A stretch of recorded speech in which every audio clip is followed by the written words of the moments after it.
तो बड़ा सुंदर प्रसंग चल रहा था, लेकिन हमने एक भजन में भी आपको प्रवेश दिलाया।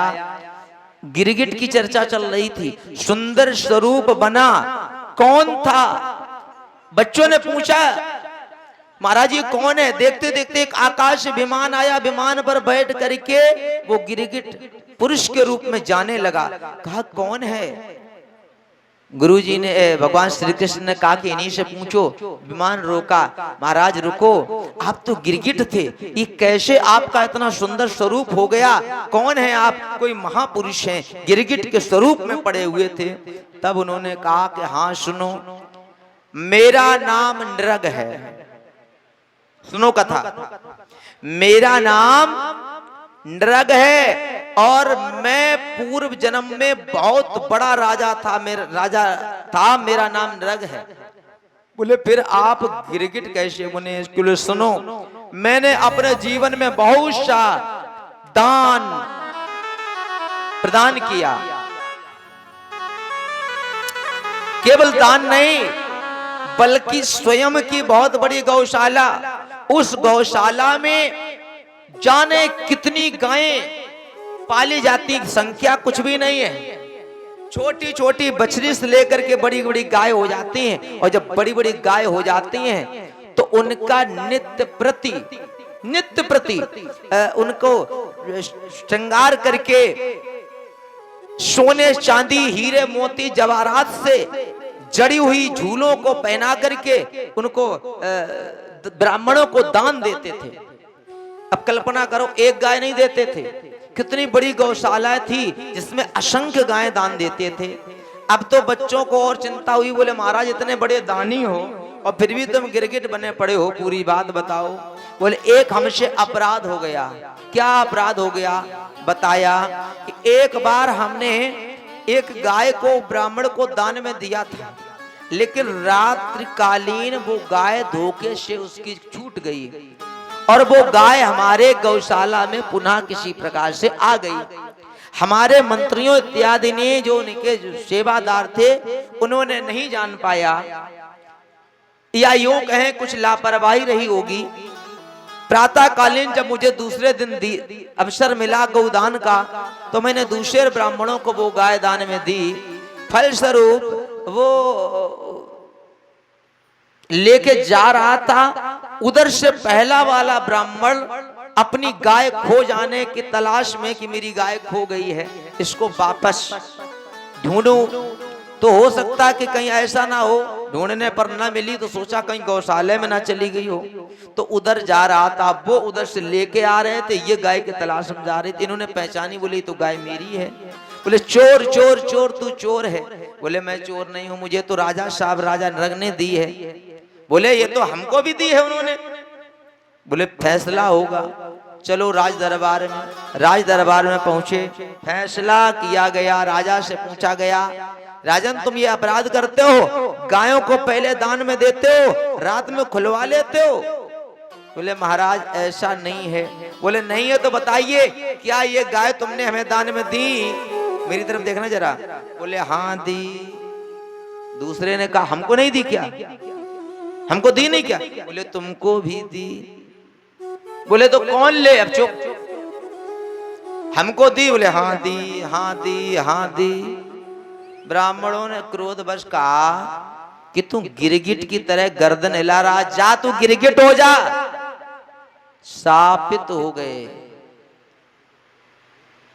हाथ जोड़कर निवेदन किया, बोले महाराज एक बात बताओ, सांप तो लग गया है, अब मेरा सांप से मुक्ति कैसे होगी। मुक्ति कैसे होगी। तब उन्होंने कहा चिंता न करो, क्रोधवश दे दिया तो दे दिया, राजा तुम अच्छे हो, एक काम करो, भगवान श्री कृष्ण द्वापर में आएंगे, तब तुम्हारा उद्धार करेंगे, और जब तक तुम्हारा जन्म भी नहीं होगा, क्योंकि द्वारिका बनी गई है बाद में, समझ रहे हो, और उसी के अंदर कुआं है। और जब भगवान श्री कृष्ण अपनी अलग से द्वारिका बनाएंगे, तब तुम्हारा उसी में गिरगिट रूप में जन्म होगा। तो ये वही गिरगिट है, बन गए और अब इनका उद्धार किया भगवान ने। तो हमारा आपसे इस कथा के माध्यम से एक निवेदन है, दिया हुआ दान कभी वापस लेने की कोशिश न करें। एक जगह तो ऐसा भी था, एक गांव में कथा कर रहे थे, तो हम लगातार बढ़िया से बढ़िया कथा कहें, माताएं बहनें चढ़ावा ही ना करें उन। हमने उनसे पूछी मतलब क्या है, इस गांव में चढ़ावा वढ़ावा नहीं होता है। बोले महाराज ये सब कमेटी में दे देते, रोक दिया है कमेटी वालों ने गांव में। बोले चढ़ावा ना करना मतलब दान को रोक देना। बाद में उन्हें जब पता लगा तो खूब अच्छा, मेरा भी काम बना, ऐसी बात नहीं, मेरा भी काम अच्छा बना। हाँ देखो सीधी बात, हम तो खुल के कहते हैं, मांगते हैं नहीं, मिलता इतना है कि तुम सोच नहीं सकते हो। हाँ गड्डी की गड्डी पैक करत रात है, घरे नहीं दर्द ना तुम सोचो कि रात में ताला हला तोड़ो। आजकल गूगल पे चल रहा है ना, बोलो बांके बिहारी लाल की जय हो। तो इस प्रकार से ये कथा होती है। इसके बाद में एक बहुत ही सुंदर कथा है, हम आप लोग उसका श्रवण करेंगे। जब भगवान श्री कृष्ण द्वारिका में आए, मथुरा को छोड़ करके, जरासंध ने बताया कि कृष्ण को हमने पर्वत में जला दिया, कल मैंने सुनाई थी कथा। तो एक पौंड्रिक नाम का राजा था, काशी में रहता था, काशी के पास ही। उसने कहा वाह मौका बहुत अच्छा है, ना हो ऐसे में हम बन जाएं भगवान। तो उसने बढ़िया सा मोर पंख बनवाया, मतलब मोर पंख लिया, एक बढ़िया सा मुकुट बनवाया, बाई में मोर पंख लगाया, एक बढ़िया बांसुरी ली, एक काठ का गरुड़ बनवाया उड़ने वाला, और उस पर बैठ के कहने लगा, बोले मैं ही कृष्ण हूँ। पहले मैं मथुरा में रहता था, लेकिन मैंने अपना वो दूसरा स्वरूप धारण कर दिया। अब तो सब लोग जय श्री कृष्ण जय श्री कृष्ण जय श्री कृष्ण उसकी होने लगी, मतलब ढोंगी कृष्ण बन गए। अच्छा डांट मायावी कृष्ण हो या माया हो तो भगवान उसका खंडन करते हैं। लोगों ने बताया भगवान श्री कृष्ण को, बोले चिंता ना करो पता लगेगा। कृष्ण और बलराम दोनों लोग गए, उससे कहा भैया ये स्वरूप का परित्याग कर दो, लेकिन जान गया कि भगवान श्री कृष्ण है, मैं नकली हूं, लेकिन फिर भी अहंकार की वजह से बोले नहीं मैं हूं। अब क्योंकि समाज में क्या कहे वो, जैसे जान लेता व्यक्ति हम गलत है, लेकिन फिर भी अपनी बात ही रखता है, ये मूर्खता है। ये कथा मैं इसीलिए सुना रहा हूं, अपनी बात दृढ़ता पूर्वक रखना अच्छी बात है, लेकिन अगर तुम दृढ़ नहीं हो तो पाखंड पूर्वक अपनी बात दृढ़ता रखना आवश्यक नहीं, बल्कि त्याग देना चाहिए उसका। है जान दो कि हम गलत है, फिर भी नहीं नहीं नहीं नहीं ऐसा नहीं, ऐसा ही होगा। हमारी नहीं भगवान की हर कथा में ज्ञान ही ज्ञान है। हमने पहले दिन कहा था पूरी कथा में एक भी छिलका बीज नहीं है, त्यागने योग्य कुछ नहीं मिलेगा। तो उसका अच्छा जब उसका युद्ध होने लगा तो एक इसका दोस्त और है काशी नरेश, वो आया, वो भी लड़ा। भगवान ने उसकी 2 अक्षौड़ी सेना थी पौंड्रिक की और 3 अक्षौड़ी सेना काशी नरेश की, सबका विध्वंस किया और उसका उद्धार कर दिया। तत्पश्चात बहुत ही एक राजदूत के द्वारा सूचना मिली भगवान श्री कृष्ण को कि महाभारत के युद्ध में पांडवों को विजय प्राप्त हुई है, और उस विजय में निश्चित रूप से, हाँ ये देखो कथा बहुत अच्छी याद आ गई, क्योंकि इसका आज उपयोग भी है। इस कथा को बहुत ध्यान से सुनना, और तुम ही सुनना, जो यहाँ लोग नहीं हैं वो क्या सुनेंगे बेचारे, और का बेचारे ही कहें जिनको कथा ना मिल पाई, बेचारे ही हैं। सुनना, उनको एक सूचना मिली कि 5 पांडव मिलकर के इस महाभारत के युद्ध के उपलक्ष्य में, विजय के उपलक्ष्य में राजसूय यज्ञ करवाना चाहते हैं। इसलिए राजसूय यज्ञ में आप चलें, सादर आमंत्रित हैं। ये सूचना नारद जी ने दी। उसी क्षण एक दूत आता है,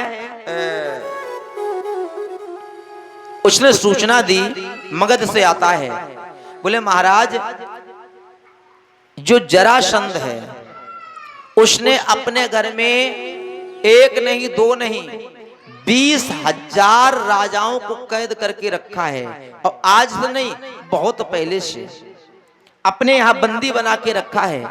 आप कृपा करके चलें, और आपके रहते हुए अगर वो नहीं छूट पाएंगे तो फिर उनको कौन मुक्त करा पाएगा। आपके रहते हुए भगवान के भक्त अगर कैद बने रहे। अच्छा, ये राजा वही थे जो भगवान की भक्ति करते थे, और ये था राक्षस, ये सोचता था कि ये सब बंद हो, तो इन्होंने कैद कर रखा था। तो भगवान कन्हैया ने कहा कि चिंता ना करो, मैं एक ही काम में दो काम करूंगा, एक पंथ दो काज। भगवान कन्हैया सीधे पहुंचे कहां पर, हस्तिनापुर। अर्जुन, भीम, नकुल, सहदेव, युधिष्ठिर पांचों को एकत्रित किया। बोले राजसूय यज्ञ करवाने जा रहे? बोले हाँ। बोले हो नहीं पाएगा। क्यों? जरासंध इस पर आक्रमण करेगा, इसलिए जरासंध आक्रमण करेगा, और इसके और साथी भी हैं, इसलिए काम करो, ये जो कार्य है इसको, कौन रो रहा है? बच्चा है, टॉपी वॉपी खिला दो इसको, थोड़ा ऊपर घुमा के लाओ, थोड़ा ऊपर लिए जाओ, घुमा के लाओ। बोलो बाके बिहारी लाल की। तो कहा कि आक्रमण करेगा, परेशान करेगा, इसलिए पहले उसका वध करना उचित है। बोले चलो हम चलते हैं। भीम बड़ा उत्सव है, क्योंकि भीम ने दुर्योधन की जंगा तोड़ दी अपने गदा से, अहंकार था। ये कथा जो है वो अहंकार के लिए ही होने जा रही, भगवान ये लीला अहंकार के लिए करने जा रहे। क्या हुआ? चलो, तो कृष्ण भगवान ने, अर्जुन ने और भीम ने भिक्षुक का वेश बनाया, भिखारी बन गए और गए भीख मांगते हुए सीधे मगध में। लोगों से पूछा, भैया वो राजा साहब का, जरासंध का घर कौन सा है? बोले बताने की जरूरत नहीं, ये सामने जाओ, बड़ी बड़ी ध्वजाएं लगी हैं, जाओ सामने। तो भैया पहुंचे, द्वारपालों से कहा भिक्षा चाहिए। भीतर गए, द्वारपाल कहा कि महाराज आटा, दाल, चावल तमाम। बोले ये नहीं चाहिए। बोले फिर? बोले मुझे राजा से बात करनी है तुम्हारे। अच्छा, आदेश लिया गया, परमिशन हुआ, पहुंचे, तीनों के तीनों भिखारी खड़े हैं सामने, मतलब नकली भिखारी। पहुंच गए, कहा कहो क्या चाहते हो? बोले महाराज मैं आपसे भिक्षा मांगना चाहता हूं। क्या भिक्षा चाहते हो? आटा, दाल, चावल, जो तुमको चाहिए। बोले वो नहीं चाहिए। बोले फिर? युद्धम नो देहि राजेंद्र द्वंद्वसो यदि मन्यसे युद्धार्थिनो वयं प्राप्ता। क्या कहा? युद्धार्थिनो वयं प्राप्ता। हम सबको क्या चाहिए? युद्धार्थना, युद्ध की भिक्षा। प्राप्ता राजन्यानान कांक्षी। राजा इसके अलावा और कुछ नहीं चाहिए, कुछ नहीं चाहिए। युद्ध मतलब हमारे जैसे योद्धा के सामने कोई युद्ध की भिक्षा मांगे, जो कृष्ण जैसे लोग भी भाग गए। अब यही सोच रहा है, तुम कौन हो? ऐसी नजर की नीचे, ये अंगूठों की ओर, निश्चित रूप से कोई क्षत्रिय बालक है। कहा कि एक बात कहूं कि हाँ सच बताओ तुम हो कौन? अपने वास्तविक स्वरूप में आओगे, तुम लौटोगे नहीं, पक्का। मैं जरूर मैं युद्ध लड़ूंगा आपसे, लेकिन बताओ तुम हो कौन? तो तीनों लोग अपने स्वरूप में आ गए, अर्जुन, भीम और भगवान श्री कृष्ण। अच्छा तुम लोग हो? देखो कृष्ण, तुमसे तो मैं लड़ूंगा नहीं, क्योंकि जो एक बार हार जाए वो उसकी हार बराबर ही मानो, नहीं लड़ूंगा। फिर दूसरी व्यवस्था, अर्जुन से भी नहीं लड़ूंगा। क्यों? ये तो एक बार स्त्रियों का स्वरूप धारण कर चुका है। अब स्त्री जो होती है उसको हम ये नहीं कहते हैं कि वो सबला नहीं होती है। देखो वीरांगना अवंतीबाई को, लक्ष्मी बाई को देखो, बड़ी बड़ी महिलाएं। लेकिन बात यह है, खास तौर से जो स्त्रियों को ज्यादातर दूसरी दृष्टि से देखते हैं। बोले तुम तो स्त्री बन चुके हो, हम तुमसे भी नहीं लड़ेंगे। कब स्त्री बने पता? जब सुभद्रा का हरण किया था तो 15 दिन तक साड़ी पहन के रहे थे। और बड़ी लंबी कथा हो जाएगी, हम उस पर चर्चा नहीं करेंगे, इसलिए हम अपनी बात को सिर्फ ये रखना चाहते हैं। बोले एक है, कौन? वो है भीम। भीम से मैं लड़ सकता हूं।